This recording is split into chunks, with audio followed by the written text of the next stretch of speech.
Denver 7 On Demand is brought to you by Ferguson and BAC Appliance Center, the best in bath, kitchen, and lighting for your home.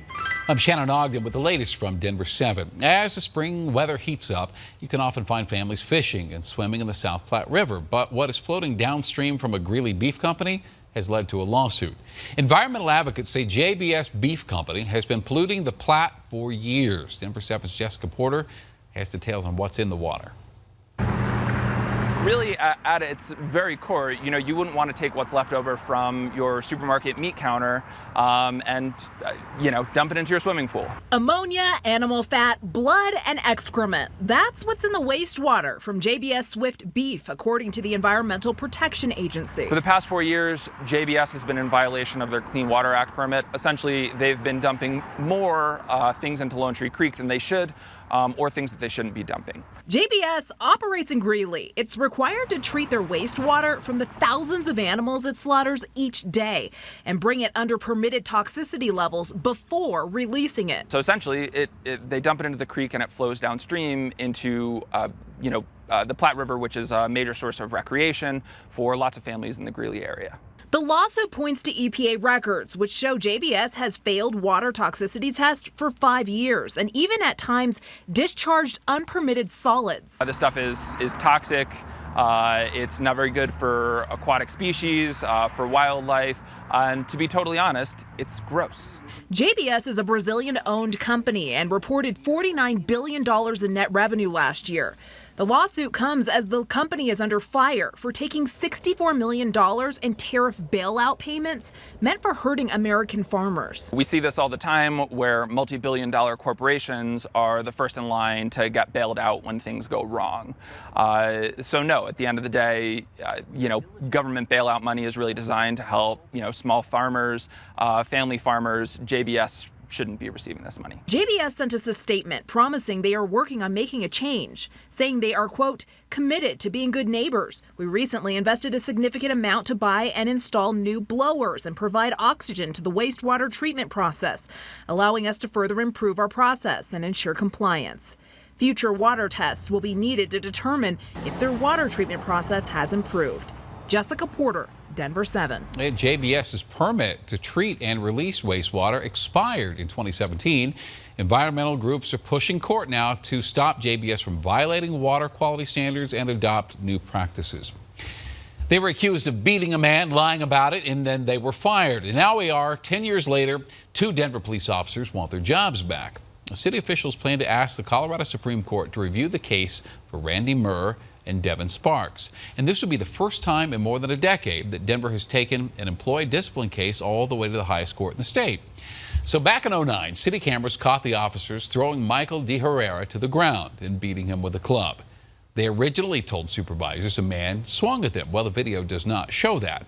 Sparks and Murr were fined and suspended. This is April 2009. But then when investigators find out they lied, the city's safety manager fired them. This past April, the Colorado Court of Appeals ruled, though, Denver did not have the authority to fire them.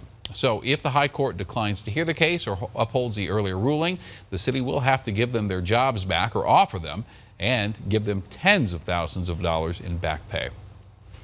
3 people were hurt this morning in a fire at a gas plant in Weld County. The contractors work for Summit Midstream. They were working on a compressor at Hereford Ranch plant when this fire broke out. Look at that. So they were taken to the hospital. Last check, being treated for burns, and the cause of the fire is under investigation. Tonight, we're getting an aerial view of the Greeley grave dug up by police yesterday. Officers blocked off the site at Lynn Grove Cemetery early yesterday morning. The grave site belongs to a couple born in the 1930s. One of the caskets was unearthed and then put back into the ground. Police say they did collect evidence, but didn't give any details on just what case this evidence is related to. A DU law professor is suing the university, saying she makes thousands less than her peers, $30,000 less to be exact. Rashimi Goel is the longest tenured associate professor at the law school, but her lawsuit says she's the lowest paid. She blames the wage gap on her gender and her race. Well, the university says in a statement, we care deeply about fairness, equity, and opportunity. We have been working very closely in cooperation with the Equal Employment Opportunity Commission to ensure we meet the spirit and intent of the EEOC settlement we reached last year. And just last month, Governor Polis signed a bill to address the gender wage gap. This new law allows employees who think they are being discriminated against to file a civil suit against their employer. Companies are protected if they have employees who work in, say, another city or who have more training and more education. A moderate flood threat's been issued for the Spring Creek burn area. Now, the Spring Creek fire, you recall, burned more than 100,000 acres, destroyed about 100 homes last year, so it doesn't take much to trigger mud flows and flash flooding. Well, state officials toured the area in March and warned residents to be prepared. Well, this is a scene near a lot of mountain towns these days. Crews clearing up debris, preparing for flooding. South of Redstone in the small town of Lake City, officials are clearing debris at the base of a bridge. You know, that debris can cause the water to dam up and then make flooding even worse. Experts are preparing for heavy floods because of our higher than normal snowpack. Tomorrow marks 75 years since D-Day, the largest invasion by air, land, and sea in world history. Well, just a few weeks before Father's Day, a Denver man is remembering his father's service that day. Denver 7's Jason Grenauer sat down with him as the man acted as narrator for his father's story.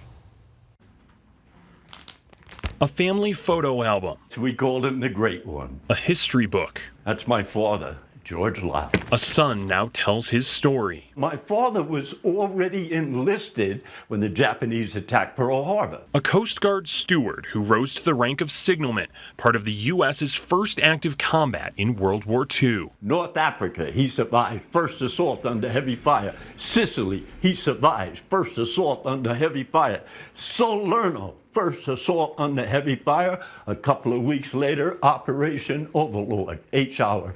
6:30 a.m., D-Day, June the 6th, 1944. Aboard LCI-85, landing craft infantry. Easy red sector, straight down the pipe. All the archive footage you see where those boys are running and they're getting killed on that beach, just dropping, that's where my father was. He took them boys to that beach. In the process of beaching not once but twice under enemy fire, George Lott was hit 3 times. 25 shell hits his landing craft took on that beach. He passed away in 1994 at the age of 74. He was a good man. What else is there to say? Every single one of them boys in that picture right there were good men. I want people to know that my father was right along with those good men.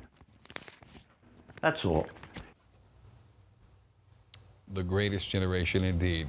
From the First Alert Weather Center, here's a look at your forecast. Highs in the 80s, at least for the next 3 days, and mild nights, scattered showers as to be expected. But all in all, I'll take it. What do you think? Well, this has been your Denver 7 On-Demand Update. Thanks for watching. We'll have another one later for you tonight.